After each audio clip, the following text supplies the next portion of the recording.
Hello, everyone. Welcome to Small Talk. Well, my guest has been on the show before. He's a very talented man with a fun sense of humor. I've invited him back to talk about his art. Here he is, Mr. Russell Wallace. Welcome back to the show. Thanks for having me. It's a pleasure. And I just want to tell people he hasn't been feeling well. He had COVID, but he's well enough to do the show, thank goodness. So anyway, your art, it's like just recently that I noticed that you were showing some of your artwork on Facebook. So how long have you been doing art? Um, I wouldn't really call it art. Mhm. um, well, I mean, it's an exploration of visual stuff. I've been doing for a couple of years. Like I bought paints and canvases before and dabbled in that, and then recently I just like took an interest in pastels and markers and just started exploring. And Yeah, yeah, so I mean, for me, it's just an exploration of things that I yeah, like my music, I just kind of want to improvise things and see where it goes. And sometimes it's pretty cool, and other times I'm like, okay. I understand. Do you have any work that I see? There's something right behind you. Is that one of your that Oh, what is that? no, that's a Marilyn McKee print. Ah, A friend of mine, she does some amazing art, Haida art, and mixed in with a bunch of other things. So right. um that's kind of yeah, that's kind of like my Zoom gallery. I just kind of put a random painting or art on there just to Just for say, background. okay, art. Yeah, for sure. Do you have any of your work available so we can look at? um I have a couple of recent things I have them here on the scanner. And um let's see. So yeah, this was a drawing of my dad actually from an old photograph, and um Oh, wow. done it in markers. So yeah, I mean I don't feel I'm good of enough artist to get all the details, and so like I just kind of a random scratchy kind of But feel. that's art, though I think, you know? Like there's some people who do portraits like just they could be like a photograph almost, right? Mm. And there's conceptual art and whatever. It's all art, in my That's opinion. that's true. Yeah, I keep forgetting about that. Yeah, I'm not the best technical artist, so I I mean, just yeah, I do stuff too, and it's just, I don't get, it's like just like you say, dabbling, just trying different things, right? yeah, yeah, And then again, some of it works and some of it is like, oh no.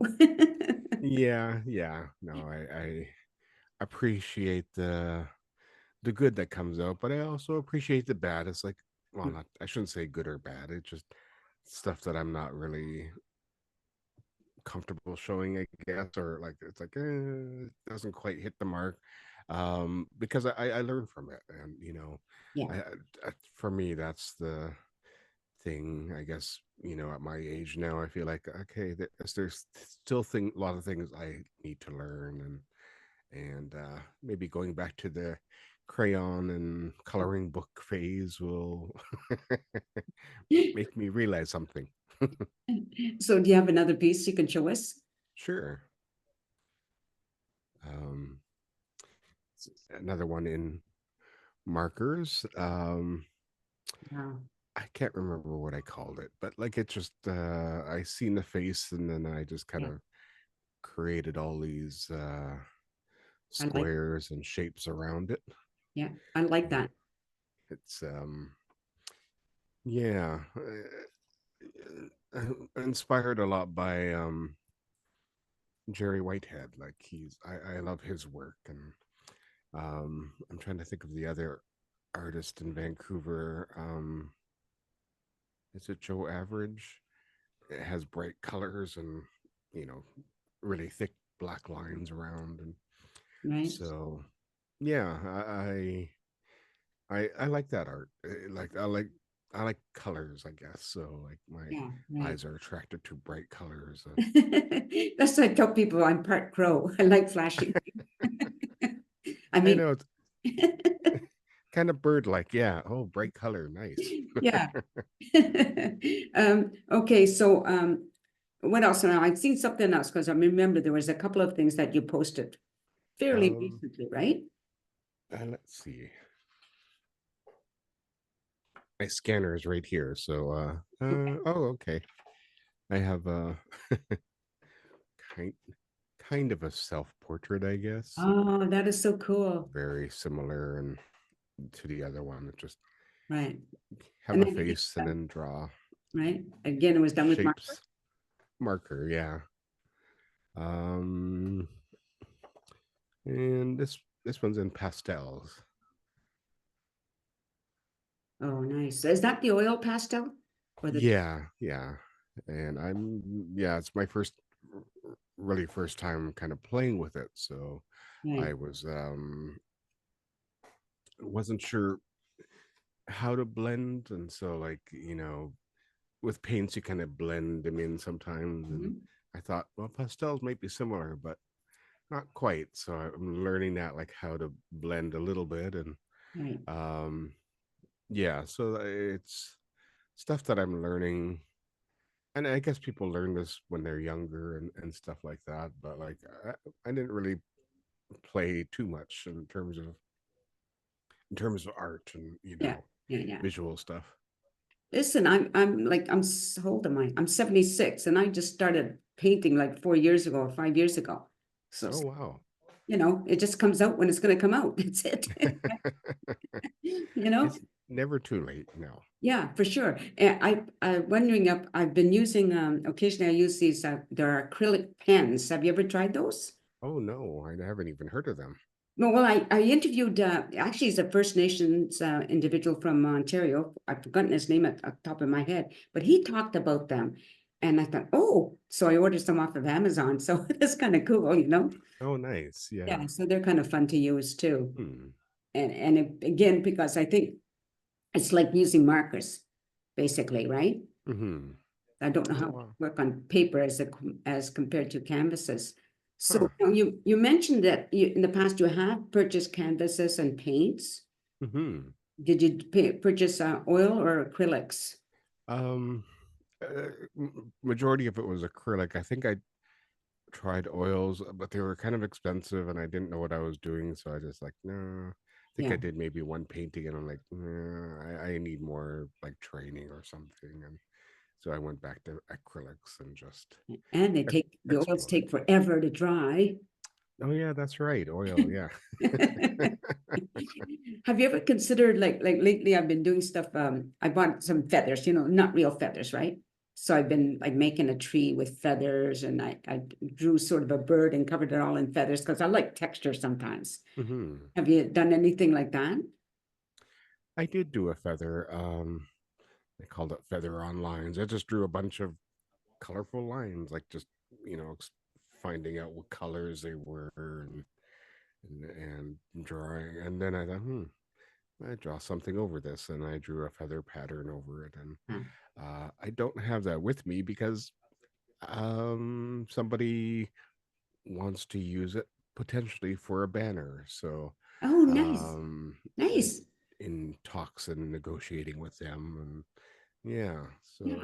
it's interesting that I don't consider myself a visual artist, but like people are taking some of my art and wanting to use it in those ways, which I'm like, okay, that's cool. So therefore you are an artist. As simple as that, right? I just want to let people know too that oh my goodness, the things that you are you're also a producer, right? And a composer, and you compose music for film, theater, and dance. Hmm.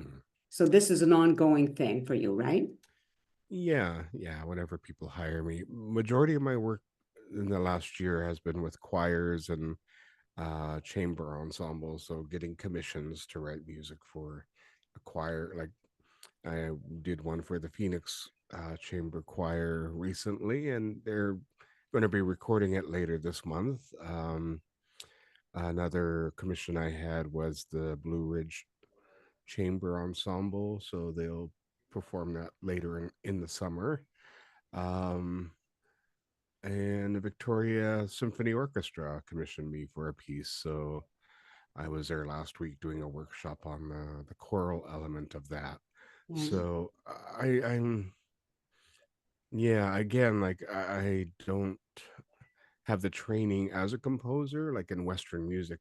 I mean, like, uh, but I have all this training in Salish music from my mom, and so yeah, and working in electronic music in the 80s, I learned so much about MIDI and putting synthesizers and samplers together and sequencers, and so that's kind of helped me through the years. And but yeah, so it's kind of, again, it's all this exploration, but it's developing into something that I can use to create something for other people. And so the really cool thing about theater, film, and dance, it's kind of a collaboration.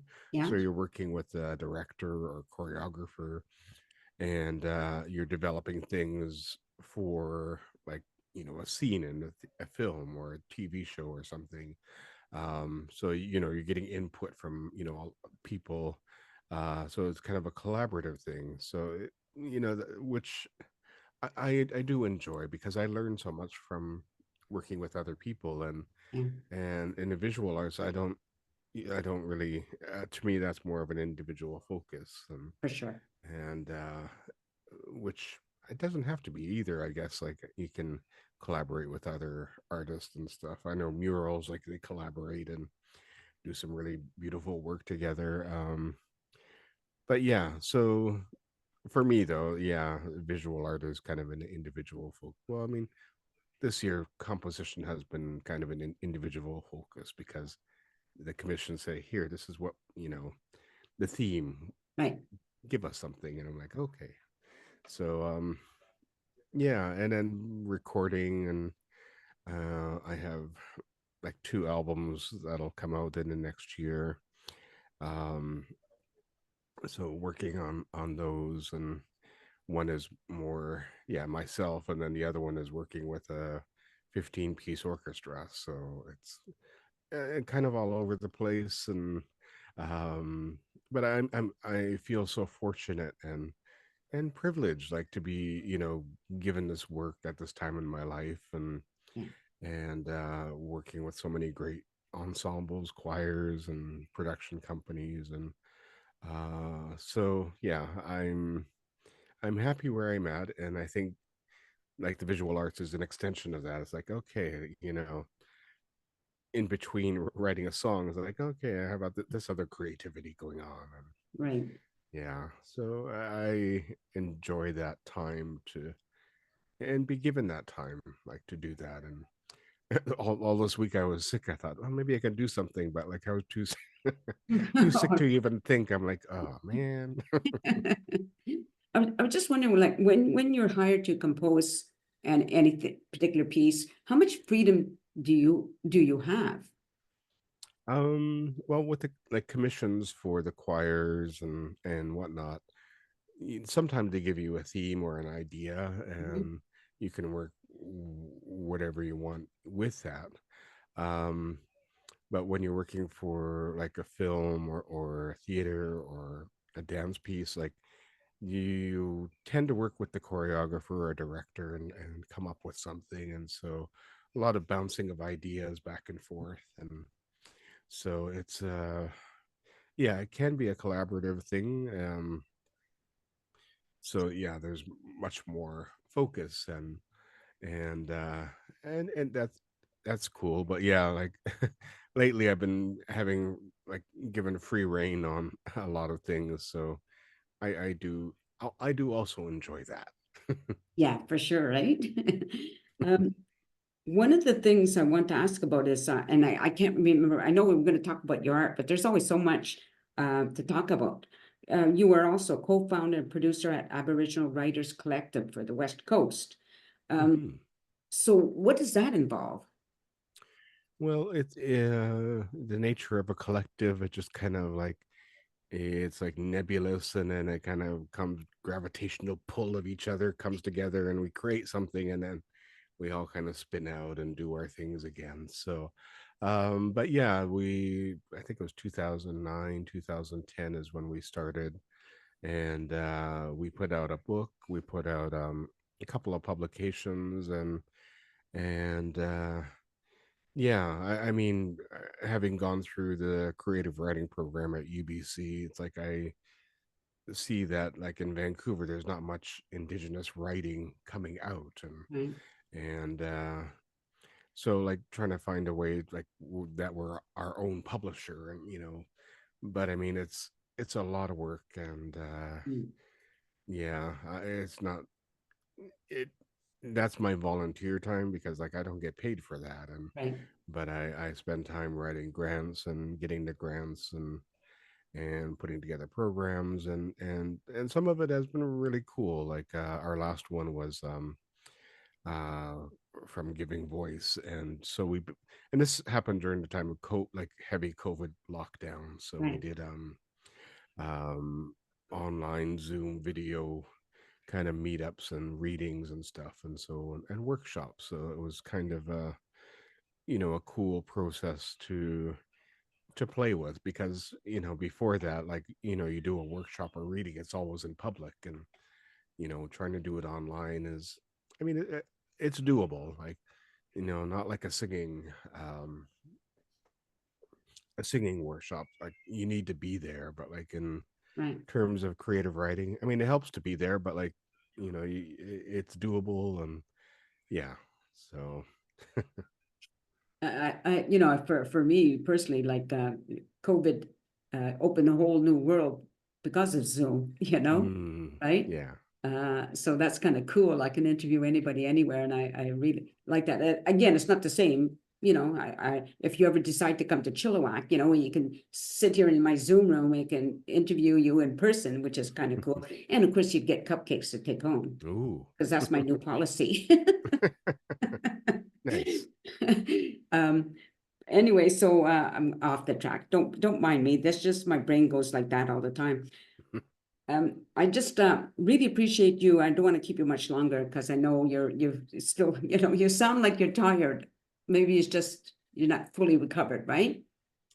I'm not fully recovered, and yeah, it's just I've been getting a lot of sleep, so that's been good, and So but yeah, whenever I'm tired now, I just go lie down and take a nap, and you know, uh, I don't want this to hang on and linger for too long, because there's a yeah, lot of work I have to do later on, and so I don't have much to do right now. So it's like, okay, just take your time, take your time. and Yeah. Well, I appreciate you taking that time to do this for sure. oh no, anytime. It's All right. it's fun.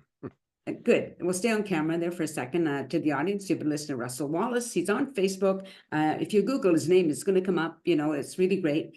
Check it out. And thanks for watching the show. I hope you continue to do so. Take care, everybody, and peace out.